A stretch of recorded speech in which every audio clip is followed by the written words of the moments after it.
I'm Dennis Dawson. In Cloudera distribution of Apache Kafka 2.0 and higher, Kafka can enforce quotas on produce and fetch requests. This can enhance the user experience and improve your system stability. First, we'll look at how quotas work, then we'll take a look at how you can set your quotas for your Kafka applications. A well-balanced system produces and consumes topics at a predictable rate that allows for other processes to run on the host cluster. However, producers and consumers can potentially use very high volumes of data. These go to 11.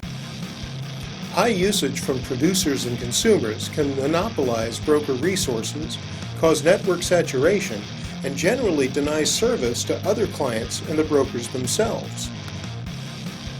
This can be an issue in large multi-tenant clusters where a small set of badly behaved clients can degrade the user experience for well-behaved clients. Quotas protect your cluster from these issues.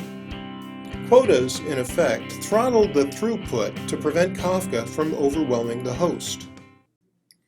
When running Kafka as a service, quotas enforce API limits according to an agreed-upon contract.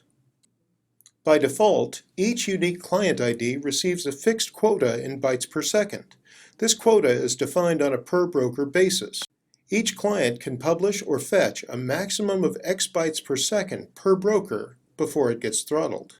A single client ID can span multiple producer and consumer instances. This quota is applied to all instances as a single entity. For example, if a client ID has a produce quota of 10 megabytes per second, that quota is shared across all instances with that same ID. The broker does not return an error when a client exceeds its quota, but rather attempts to slow the client down.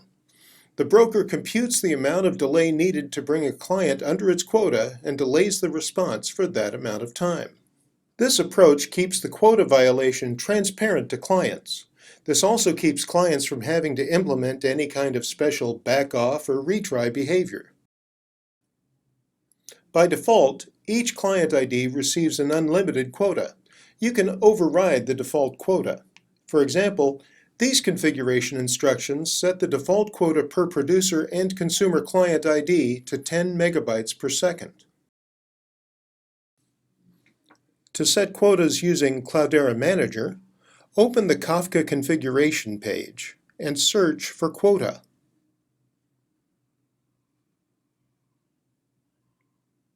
Then you can use the fields provided to set the default consumer quota or the default producer quota.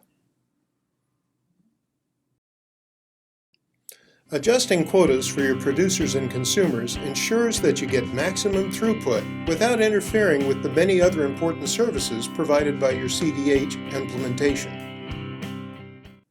You can read more about Kafka administration by visiting docs.cloudera.com. Follow the link to documentation for the Cloudera distribution of Apache Kafka. You can also check out the documentation on kafka.apache.org.